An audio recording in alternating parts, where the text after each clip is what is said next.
A very good evening to you and welcome to Big Talk here on Global Television, coming to you live from the nation's capital, Abuja. My name is Godwin Sunday. Well, it's a good time for you to follow us across all our social media handle currently showing on your screen using at Global TV NG. Don't forget that you can also download the Global TV Nigeria mobile app from your Android and iOS devices to keep track of our broadcasts.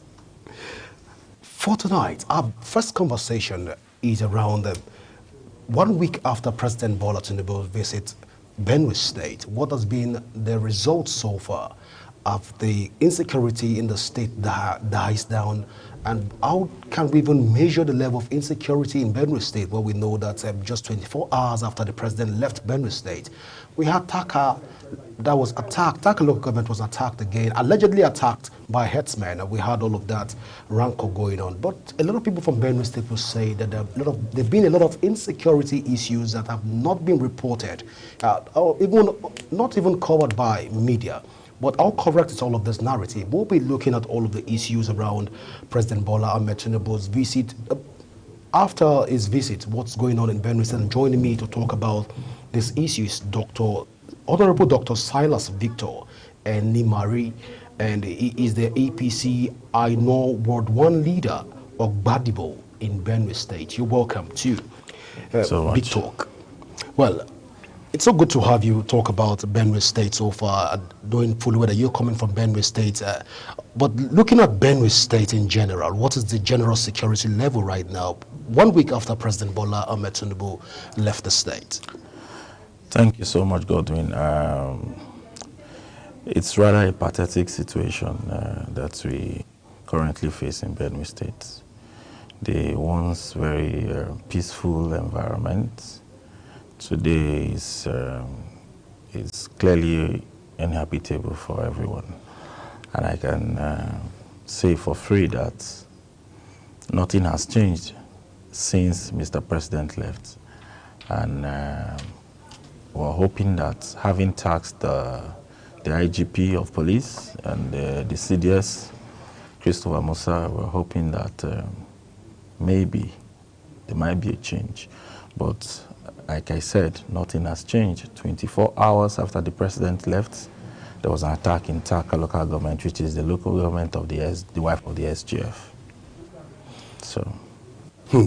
Police have come out to say that they've made a series of arrests. How correct is this whole situation right now? Because we understand that some of these persons that have been perpetrating some of these killings, even in Benue State, they are faceless human beings. But police have come out to say, but you are on ground in Benue State. How effective have the arrests been so far? Spirits don't carry out insecurity.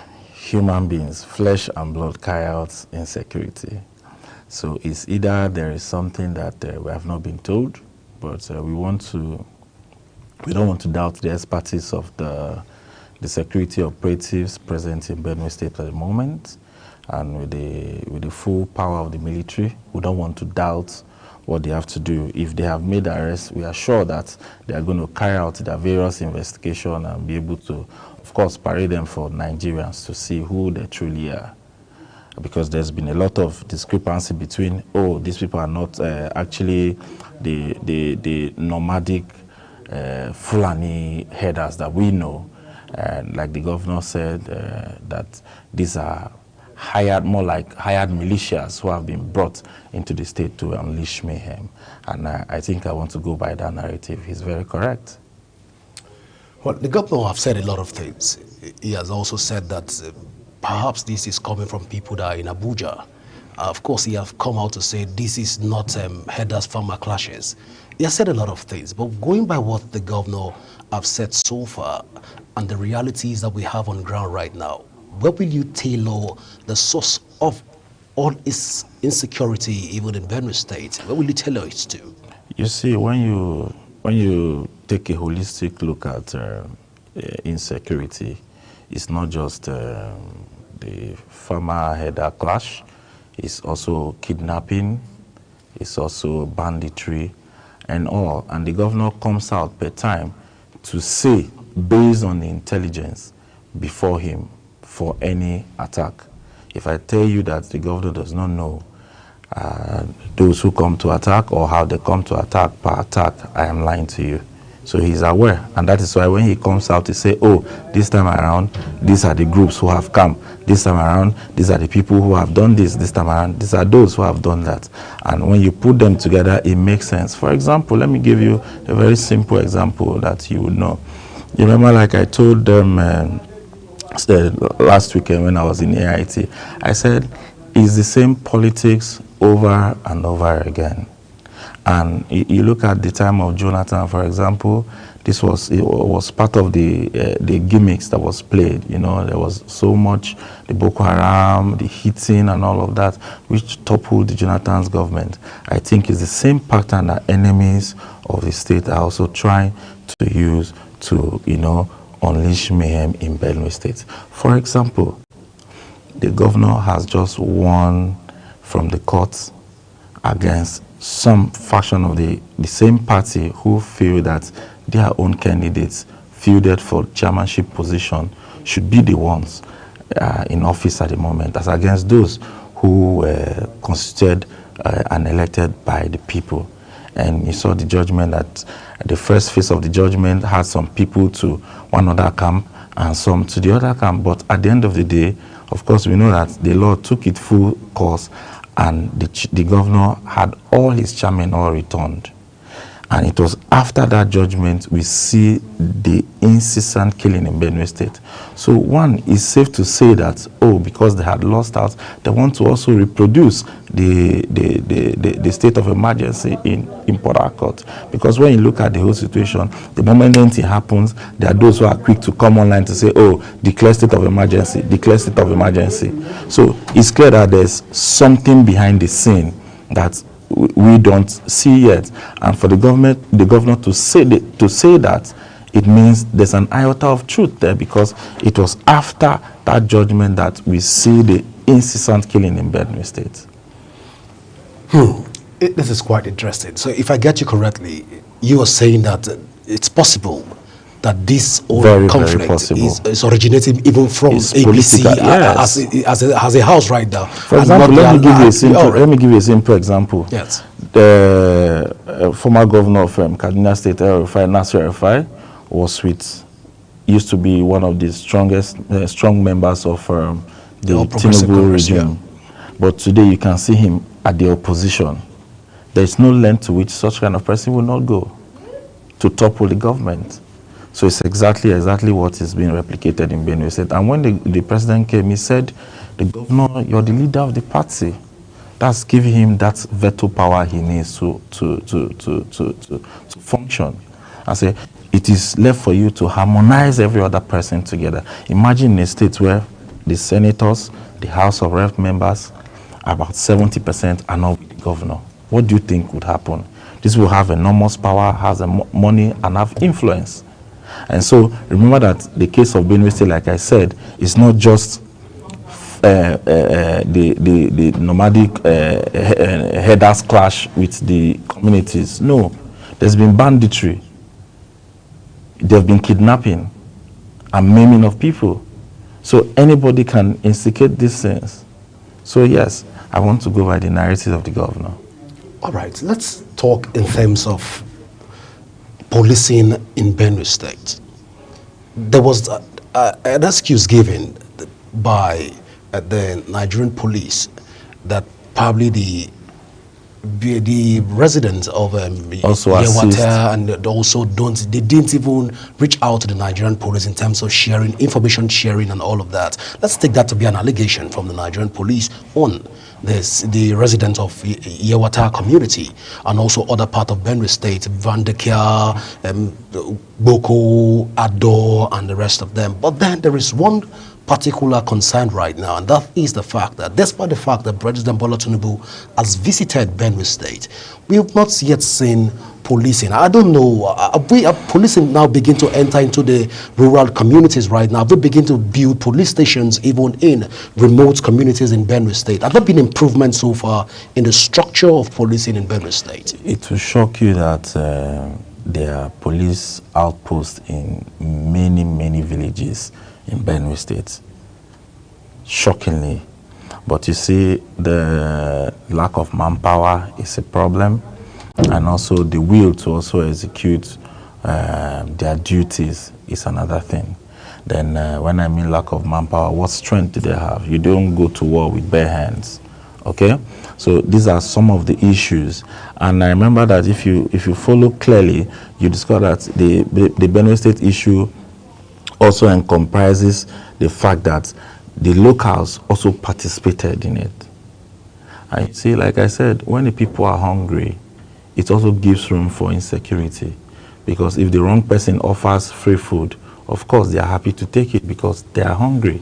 So that's why you hear that narrative even from the CDS when he came. He clearly said that these people came in, they were aided by people of that village. And after the massacre, there were also the same people who saw them out. So these are not just mere allegations, these are facts. So the government now needs to also imbibe the same method. Like in Anambra State, for example, where I do business, I have a company there, functional company there. I can tell you one of the things Governor Soludo had done was to give bounty, place bounty on these bandits. So if you have an information, credible information, and you discover that chiefs in the villages were also involved in some of these things. So insecurity is not just attacks from outside, it's also within us. So, but when you use their same method to checkmate them, it gives a lot of leverage over them. People are hungry, seriously hungry. So what the governor did was, if you give us credible information, so amount of money for you, and you discover that, see how a lot of houses were demolished, where kidnapping activities were going on, even in the various towns of Anambra State. But it was a huge success at the end of the day, you see. So these are some of the methods that the Benue government can also look into. And then we've been talking about community policing all day, all time. Even I think the Senate is also on it, and it's yet to be passed. Community policing is where the normal people also feel to be part of their own security. You see, we have the local vigilante network in the state, which originally are supposed to work with the community policing operatives and see how to curb some of these things. Because sometimes, you remember that there's this online, one Dr. Barrister Frank Otu came and said they got intel on that particular attack, and that they informed the Nigerian police about it, that these people were coming. And unfortunately, these people didn't, there was no response until they came and left. So these things don't happen without the know of some people. But even when you have information, what is the response line? So this is an area that needs to be really worked on. All right, let's talk about the fear factor, which has become like a reoccurring thing right now. It is like a common chorus. You want to travel and you want to pass through Benue, people say don't go through that road. Of course, you'll be attacked by either the headers, by bandits, kidnappers and what have you, especially if you're going through Benue, coming from Lafia down to Benue. All of those routes right now, it's a fear factor has been playing out for a couple of weeks now, even prior to when President Bola Tinubu went to alienate the fears of, and also to speak about the issue of insecurity and to try to address and curtail it, even in Benue State. But so far, how do we begin to invite investors to come into Benue State right now? Is this safe right now for investors to come in and put in their money to invest in Benue State at the moment? Well, as a smart business person, when you do your visibility studies, you will know that even if a society is rich for investment and insecurity abounds, is dangerous for business, because you cannot be present, and when you're not present for any kind of investments, it will not thrive. So Benue State, for now, would not be the appropriate place to invest at the moment, though the place is good, it's fertile, it's good for any form of investment, until this insecurity is nipped in the bud. Even I myself cannot travel to Makurdi without a very good amount of security. It's that bad. But people ply those roads every day at their own risk. Just very recently, somewhere in Okpoku local government, 2 nights ago, a full Benue Links bus was hijacked somewhere between Eke and Bokolo. And every passenger picked. So this is how bad it is. So until we begin to checkmate, I was coming to that point where that Benue Link bus was missing. That's why I'm even asking at this point, because a lot of people right now want to travel to Benue State. They want to even pass through that access to get to Enugu. If you're coming from other parts, you want to also pass through all those places to get to. It's a no-go area for now. I can tell you for a fact, except if you have good security. Because if you're doing that, you're doing it at owner's risk, like they will say. That's why I was asking you in terms of the security beefing in Benue State. Have we gotten it right? Nothing has changed. Nothing has changed so far after President Bola Tinubu visited. Because I can tell you for free that the attack in Taka, 24 hours after the president 48 left, hours, you mean? 48? It was 48 hours. Yeah, 48 hours after the president. Yes, I stand to be corrected. Is a clear statement. You have now come to address a particular massacre of over 200 people, and just about few days after you left, there's a reprisal attack. Something that is a statement. They are trying to let you know that we are here and we have come. So until you let them understand that you cannot stay, which I have not seen so far, then we are still at edge. Well, some people say 1 week is too little to assess President Bola Tinubu's impact even on Benue State. But in your own take, is 1 week, is it enough to begin to say, of course, what the president said have been put into use, and what we've seen military men begin to come into their full force, coming into villages, not just owning siren during day, but also ensuring that policing is being carried out even in the midnight. Have there been any improvement even in the light of all of these conversations? Well, one thing I'm sure of is that the governor is trying within his possible best. And you know that the power of the governor is also limited in the state. Forget to tell you that, oh, the governor is the #1 citizen of the state and all of that, and he has all the powers with himself. No, but when it comes to security matters, he has to take orders from the federal. So he does not completely control the police or the military or any other force within the state. So, but we are hope, like I said, the governor has gone ahead to bring about the local security network which he has. But you know, these people still need a lot of training, which is why the CDS have come, and there have been systematic training. In fact, I saw today on the internet that they have provided them with the police has provided drones, which I believe is for surveillance and intelligence. So, and you know, when these issues is not something it's not like an unheard battle where some people are coming and then you are going to attack. No, this time around you need to gather intelligence. You need to know how these people operate, where they come from, what is their usual behavior, where is their routes, and all of this, so that you can now know how to begin to approach and attack them. So at this point in time, I wouldn't say that the coming of Mr. President is a failure, okay? But I want to give it that they are trying to study the situation properly to ensure that they're going one full force and then it's done. For the last 6 months, 554 people have been killed so far. That's what we can record. It's on public record that 544 have been killed so far in Benue State. Historically, Benue has always been a formidable force to reckon with when it has to do with homeland security.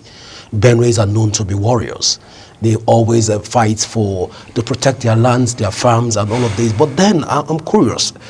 After President Bola Ahmed Tinubu left Benue State, there have not been any form of Benue is saying, okay, we are coming back to that point. Where did Benue even miss it in all of this, in terms of being vigilant enough to confront other invaders that are coming to take over their lands and territory? Let me explain something to you. A particular situation played out in Adamawa State.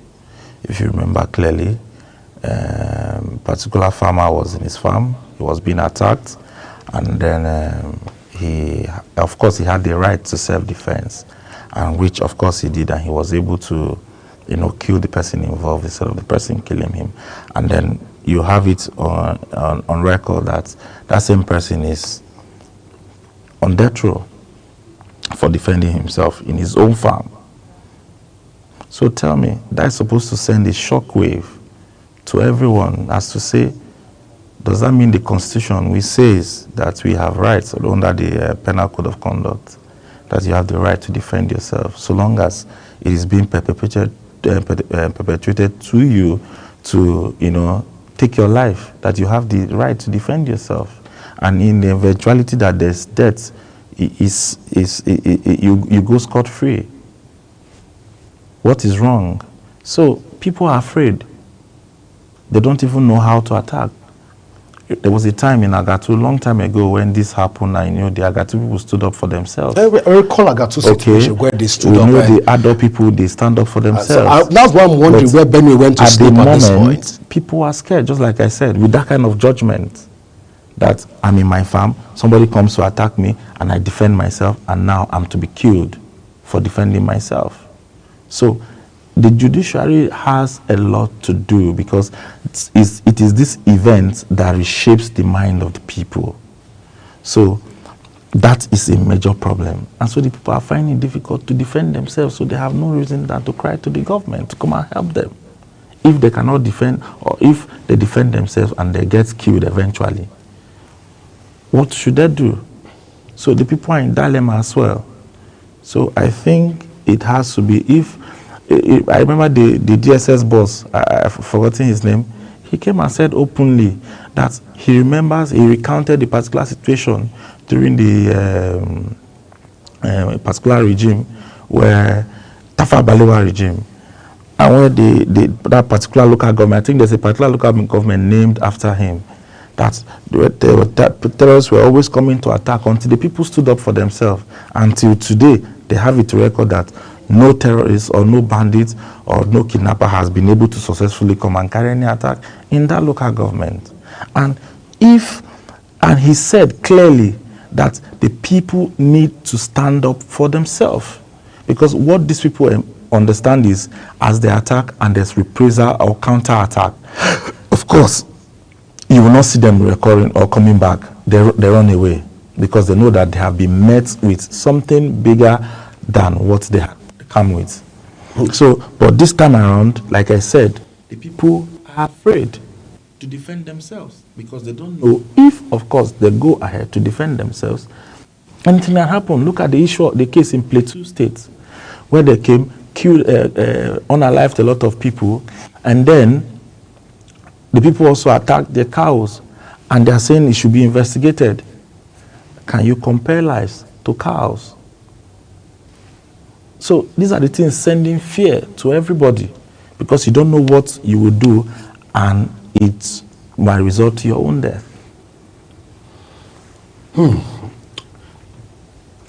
Honorable Doctor, a lot of people said that, of course, the Benue State Governor has not lived up to his responsibility of securing the state, and as such, he is not qualified to even talk about insecurity or security in Benue State, because he has been a little bit complacent with the level of security. He has been able to profile to the state as a chief security officer. But when you assess the governor so far, what will your assessment be in terms of the government policies and framework to address insecurity in Benue State for the last 2 years? I can tell you for free that anybody who is parading such kind of information is an enemy of the state. Insecurity is not new to this particular administration or the administration before it. The time of the former governor of Benue State, Honorable Samuel Otom, you saw many times where he came on the street to even demonstrate. calling out the administration of that time and all of that. So if he was able to successfully finish his 8 years, why should after 2 years you're calling Reverend Father Hyacinth Talia a failure? So those are enemies of the state. Every society has its challenges, okay? And what we do is sometimes some challenges, particularly this one, has to be studied because it's at the detriment of the life of, yes, of course, Benoites? It has to be studied, and then the right approach needs to be applied. If you don't study it, because look at the form of attacks, it's not a particular zone. So you cannot say, oh, what works for here might be what works for here. So you need to study the whole situation, given the time, and then know how to meet it with the right precision to ensure that it is put to a stop once and for all. Insecurity in Nigeria has lasted for more than 20 years. And so it's not just the duty of the governor. Every Nigeria is involved. When you see something, you say something. That is the only way that we can begin to curb insecurity. And then there's hunger in the land, like we say. So the government of the day needs to look into that situation as well. The prices of everything is on the increase. So both the rich, the middle, the average, and the middle class, they all feel it at the same time. But it's also very unbearable for those who cannot afford it. So these are the people you find become complacent to some of this insecurity even within their own community. And so it's terrible when people from a particular society or community is involved. You understand now? Because it becomes a more complex situation that your own people are involved. So that is the case of the Benue State. Less food, more insecurity. That's what we have at the moment. Well, just before I let you go at this point, let's look at the law that we have cited correctly, that of course a lot of Benueans and Benoites, their hands are tied right now based on the extant laws and some of the judgment that has been passed so far. Listening to you and also observing the terrain right now, it's as if the people of Benue, their hands are tied, and as such they cannot do anything. But when you look at the situation critically, people are losing their lives unreported daily. Just like what we understand is happening right now, even in Cross River State, where people are losing their lives in Boki local government area, and it's unreported. Even in Boki local government yesterday, we saw the number of people that have lost their lives in Boki. But then looking at all of this playing out right now, with the law enforcement agents and all of this put together, is there light at the end of the tunnel for people in Benue State right now, even as they've been confronted by insecurity? Now I'm asking this because 3 weeks after the CDS left Benue State, we saw what happened in Benue State. This is 1 week after President Bola Tinubu has left Benue State. Are they waiting for 3 weeks before they attack again? And if a situation of this magnitude happen, what is there light at the end of the tunnel for people of Benue State? Yes, of course there's light at the end of the tunnel for the Benue people. For example, the governor also gave some materials to security operatives like the motorbikes to ease movements within the bush areas, okay? Also, it is the first time in history where the CDS had to stay in Benue State for, I think, 48 hours. Some people said they came because the president was coming, so he had to come and ensure the security. Of course, initially, not that he came for the people of Benue State. Well, initially, when the president mandated he moved to Benue, we were hoping that he was going to live in Benue State for another at least for another 1 month yeah, or 2 weeks, or so that he would have full information and full intelligence on how to go about this thing. So we have to stop playing politics. I'm an APC man, but people are dying, and we cannot continue to play politics with all of these things. It's more than the show, because the president couldn't visit Yelwater, the main place where this thing happened. So we are saying that the CDS has to do more.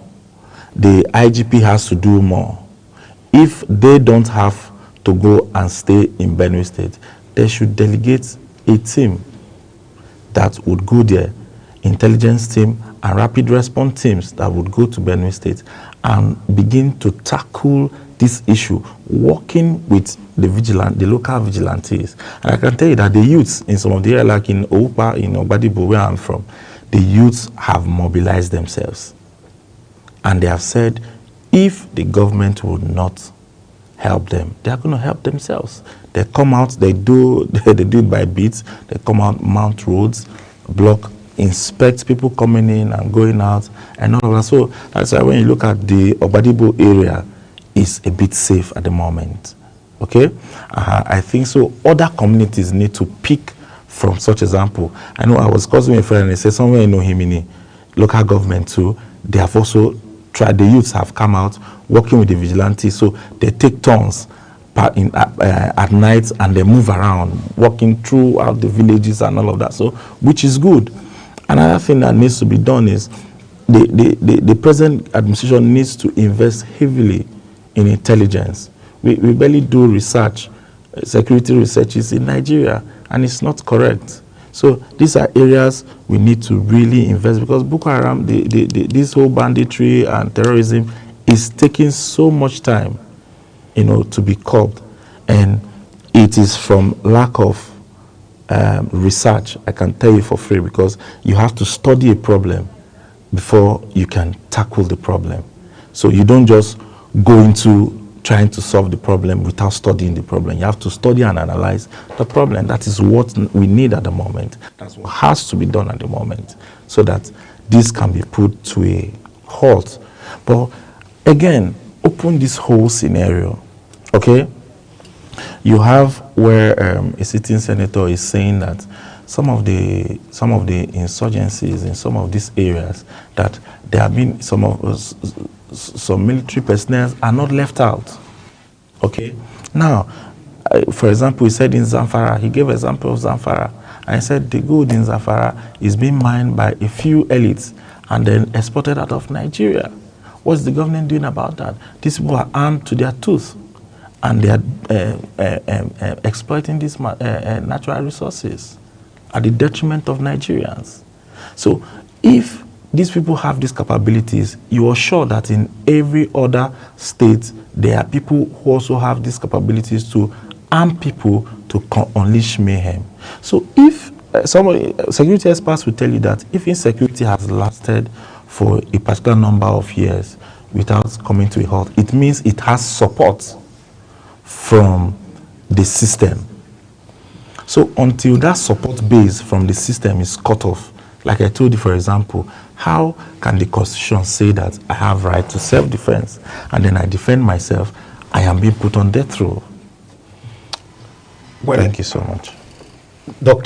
Honorable Dr. Silas Victor, I want to say thank you so much for finding out time to be with us even here thank you so on much. Big Talk. Thank you so we'll much. continue the conversation, even talking more about Benue State, but for now, I just have to let you go even on Benue matter, because we have Professor Mukhtar Imam, National Institute for Security Studies, who is standing by to talk to us about the Israel-Iran conflict after this break. Please stay with us as Big Talk continues in a moment.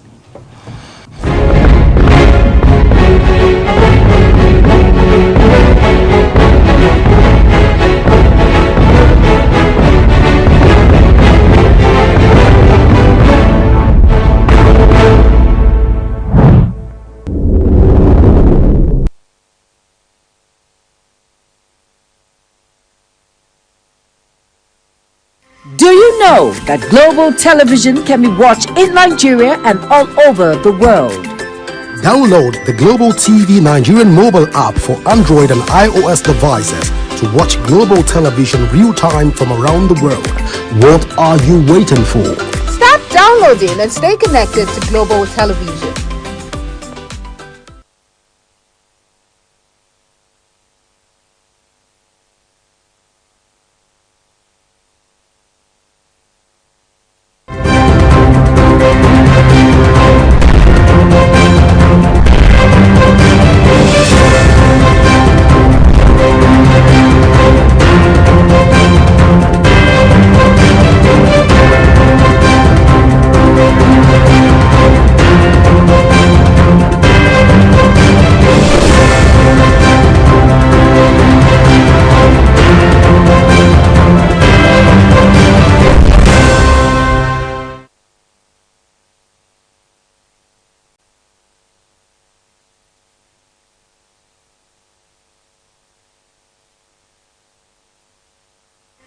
you know that Global Television can be watched in Nigeria and all over the world?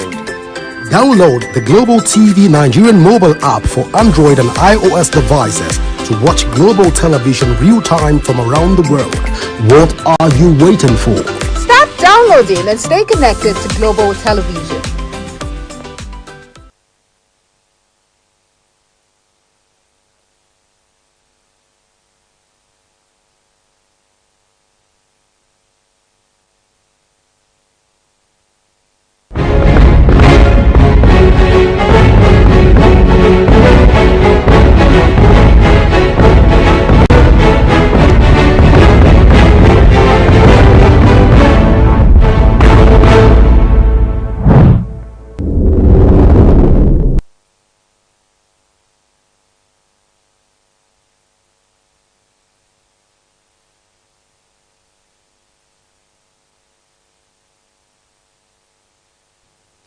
All right, welcome back. And just in case you're just joining us, this is Big Talk here on Global Television coming to you live from Nigeria's capital, Abuja. And right now I'm being joined by Professor Mukhtar Imam, who is the National Institute for, is coming from the National Institute for Security Studies. And we're talking about the Israel-Iran conflict so far. You're welcome to Big Talk, Prof. Thank you. Thank you. Well, let me even put that in perspective. Prof is coming from the International Relations and Diplomacy Researchers National Institute for Security Studies here in Abuja. But Prof, you've been following the whole Iran-Israel situation, and you've been monitoring it. Of course, you can't be a security expert and you've not been following through on all of this. But then it has taken another twist right now, where Donald Trump has even come out to say, hey, both of you should ceasefire. But then we've seen Israel, what Israel did in the last couple of 4 hours to be precise. What do you make of all of these ceasefire and retaliation, revenge? What do you make of all of this conflict coming from Israel and Iran so far? Well, you see, the thing is, in diplomacy, you don't, particularly with the United States foreign policy, if you follow the trajectory of the United States attitude in engaging with other countries, essentially that's what foreign policy is about. You will come to realize that the United States has always played, it's the textbook definition of double standard. From inception, from SALT I through SALT II, the containment of the Soviets and the communist states, including Justin Yoba here, Tanzania, what they did to Julius Nyerere because of his ideals of Ujamaa. The one thing that is a connecting dot in all of that is the double standard as far as the United States is concerned. This is how typically textbook play of the United States foreign policy.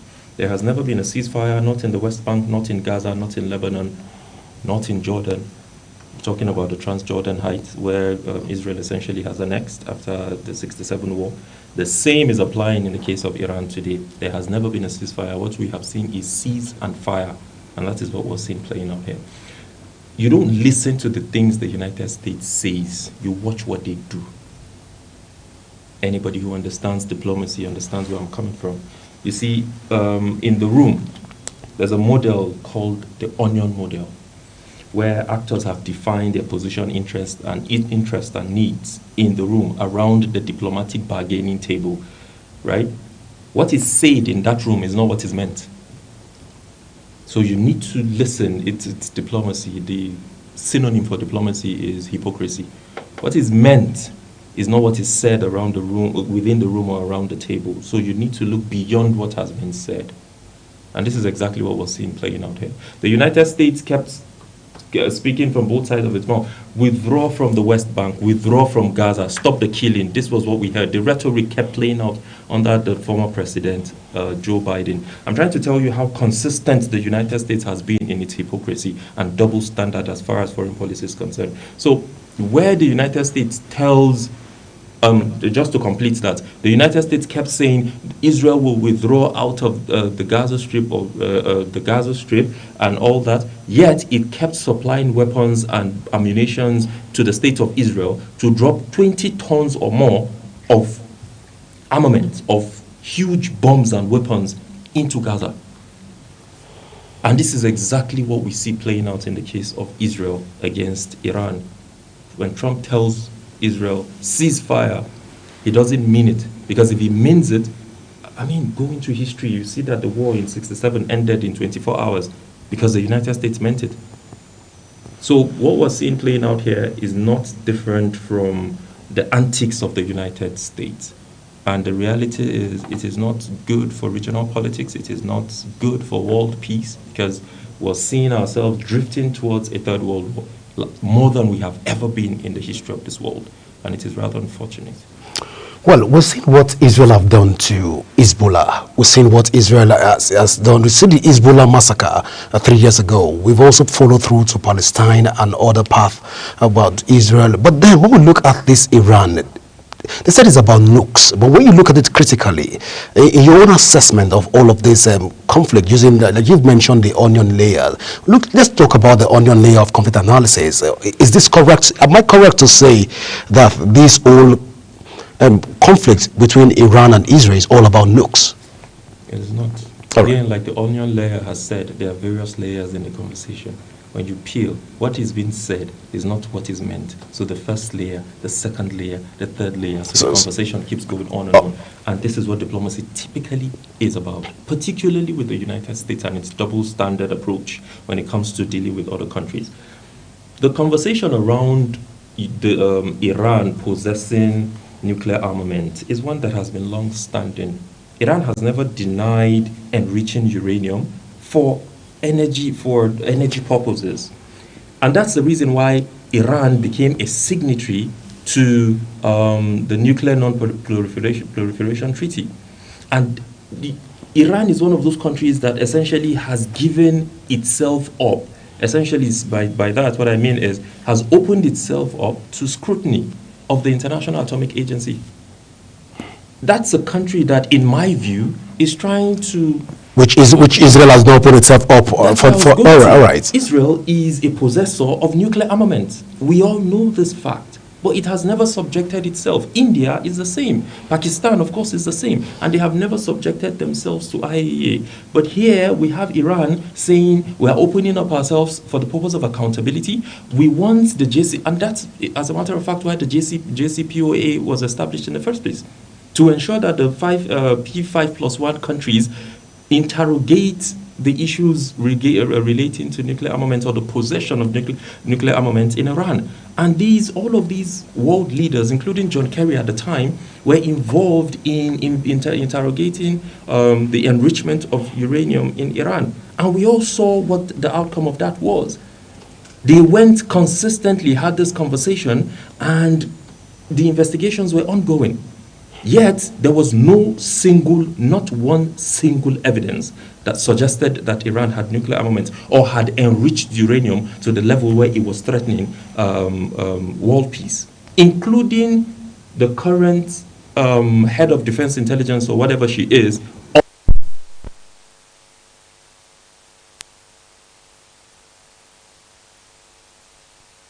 It goes to tell you that intelligence is not of priority to the United States. Because if it was, they wouldn't have, first of all, invaded Iraq.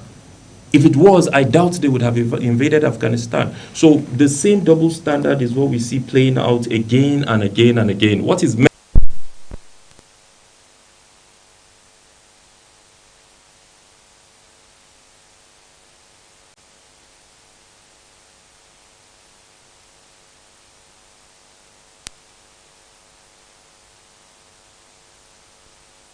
there is no other, look, nothing else explains this. From 1980, since Ayatollah Khomeini took over from the Shah, up till today, point to one country that Iran has invaded. There is none. So what exactly is the United States after? Why the fear? Why the constant reminder that the state of Israel is threatened? Who threatens the state of Israel? We need to begin to look at these issues holistically. We need to stop looking at things from a simplistic and reductionist lens, because it becomes outrightly criminal. When Prof talks like this, people say, of course, you're being biased because probably you have affiliation to the Iran in one way or the other. But then, well, this is an accusation or an allegation. I would want it substantiated. What kind of? All right. So people will say that, okay, when Prof talks like this in the light of all of this, and say that, of course, the Iran have never been seen with any form of nukes, and of course they've never been attacked any other country across the world. That probably Prof have particular affiliation with. Kind of I don't know the kind of affiliation. Probably have love for Iran. That's why you speak in terms of probably personal love for. Or because I'm a Muslim. No, Iranians are Muslim. not probably necessarily Muslim. A lot of we have share the few same Christians, political view? few Christians even in Iran, and just few, not a lot, but Iran predominantly Muslim. I don't want to Let's preach. take it from the angle of probably you have people who say, okay, it's coming from the angle of probably he likes Iran and he doesn't like Israel. But then I wanted to put us in perspective in this light of this.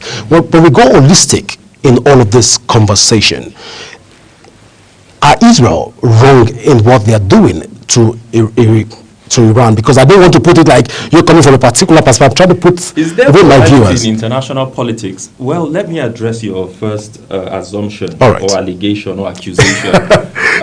Let's take it as a position which is not. Yeah. I am an academic. All right. And whatever I say from a place of knowledge. I don't make assumptions. I don't buy into emotions and sentiments. I don't do that. I try as much as I can. Well, when it comes to matters of the social sciences in general, the conversation is always subjective or debatable, or both. You cannot divorce emotions and sentiments completely from social issues. There will always be views that will assume or appear to be, one-sided, loop-sided, emotional, fact-check. And that's the reason why I give you dates, I give you periods, and so on and so forth. And I've told you, and I'll say it again, that since Ayatollah Khomeini took over from the Shah in 1980 or 1979, after the 1979 revolution, till today, find me one place that Iran has invaded. One. Or you tell those people who are making those assumptions to find me one. And secondly, tell me whether Israel has not used the bombs that I have talked about in Iran. The measure, I gave a measure here. Tell me whether Israel, with the support of the United States, have not used that amount of weapon. Since the Second World War, we have never seen such amount of weapon used on people. That's correct. And this is exactly what we've seen Israel do consistently. From 1948 up till today in Palestine. And this is exactly what they have done around the Palestinian territory with the support, of course, of the United States and Europe. Of course, the United Kingdom laid the foundation for this to start, and the United States came and took over by the Balfour Declaration of 1917. So when I speak because history will back me and support me. I speak because anybody listening to me can go out there and fact check me. I'm a classroom teacher. Well, that's why I wanted you to put that record straight. Well, let's look at this whole issue. Netanyahu is getting stronger by the day. And when you look at the old policies and the boldness it takes most time, even knowing fully well that Iran is trying to even say, okay, we're going to cease fire. You've called it cease and fire. Which I find very interesting and so far. But then when we look at all of this international, the global space, the global world, United Nations organization is not even coming out to say, okay, we're going to, we heard at the time that there was a sanction that was meted on Netanyahu, but we don't know how it was lifted. We thought that by now Netanyahu and Israel, the whole world would be speaking against them based on the international charters and the treaties that we've signed so far. But nobody is speaking in this level. I want you to even address this concern that the world, are we turning a blind eye to all of these things that Israel is doing to Iran at this point in time? Well, the reality is this.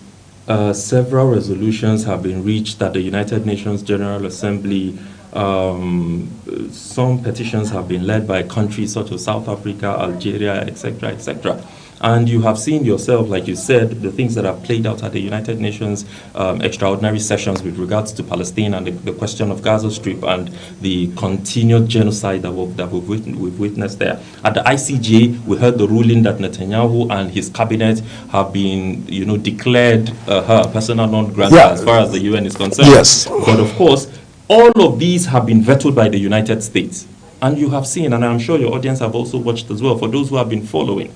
The United States have consistently vetoed. At some point, the United Kingdom did the same, and France did the same. But over time, they have withdrawn that support that they have given to Israel. But the United States has consistently shown unflinching and unwavering support for the state of Israel, regardless of the genocide, regardless of the mass murder, regardless of the child killing and the rape that we see happening in the Gaza Strip. And this is exactly what has been extended because the state of Israel now sees itself as being harbored by the United States, the most powerful country in the world that houses the United Nations. So it acts with impunity. It doesn't care what consequences will come after, because of course there are no consequences. If there were consequences, Ariel Sharon would have faced justice before he left this world. He was called the butcher, for crying out loud.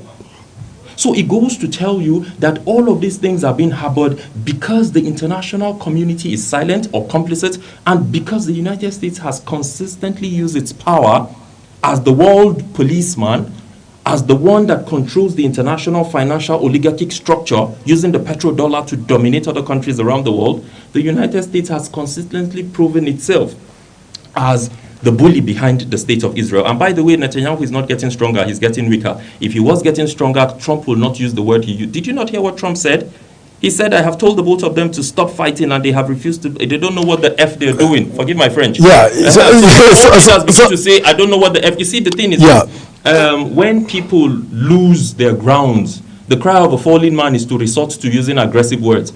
So even Trump is tired. They did not anticipate this coming from Iran. I am not saying this because, of course, naturally, when you see every right-minded person should support what Iran is doing. For crying out loud, for how long do you continue to bully countries? Well, Prof, I wish we have time to talk more even on this issue, but I've just been signaled that our time is fast spent already. But just before I let you go, even on this table, with all of this ceasefire and not compliance with the ceasefire coming from even Israel at the moment, is there light at the end of the tunnel? People were afraid. Would that be even if they are not coming back to the round table? Are we looking at a near war situation or a third world war as it's been postulated? Well, let me start from the end to the Third World War. You see, well, perhaps we'll have this conversation some other day. That's why I said time will fail us to even delve into a lot of... The reality is there's war fatigue. Countries are broke. Nobody wants to wait. Wars are expensive. Go and check. I am sure the state of Israel spent over $1 billion in the first phase of what it did in Gaza. Imagine what it will cost it to wage a war against Iran. You cannot win a war on all fronts. You can't be fighting everybody at the same time. But because they're bullies, of course, they think they want to attempt it. As far as the ceasefire is concerned, I do believe that this will come to an end soon, because Trump himself was shocked from what he saw from Iran. None of them anticipated seeing this sort of, pushback from Iran. They thought they were just going to walk in and do what they did in Iraq to Iran, and that is not the case now. And so they're beginning to, grow cold feet. And of course, considering the fact that none of their bases around their outposts around Qatar, the UAE, and so on and so forth are safe, I am very sure that the leadership of these countries are beginning to call them to order. Look, we cannot sustain Iran and what is going on here. There are angles of regional politics playing on around here between the Gulf state, of course, led by Saudi Arabia against Iran. Again, like I said, time, like you have said, will not permit us to have this conversation, but there is light at the end of the tunnel. We are just even scratching the surface of this conversation, because I wish we have time to, enough things to talk about all of this conversation. But we'll bring you back again, Prof, to even talk about a lot of all of this concern, right? I won't get accused again. No, you won't get accused, Prof. One of the reasons why I don't said a lot of those things, it's because we needed to put the record straight there that, of course, you're coming from a neutral perspective. And, of course, the viewers around the world will know that, of course, Prof himself is an academic professor. I am And truth. yeah. Whatever the truth is, that's where I stand. Yes, and I needed to make you say that even on live TV. Thank you so It was deliberate. Well, this is how far we can go with the big talk today. I want to say thank you so much, Professor Mukhtar Imam, for finding our time to be with us here on Big Talk. My pleasure. Hope viewers, I wish we can talk more on this table, but then I will have to just go right now. My name is Godwin Sunday. Enjoy the rest of your evening.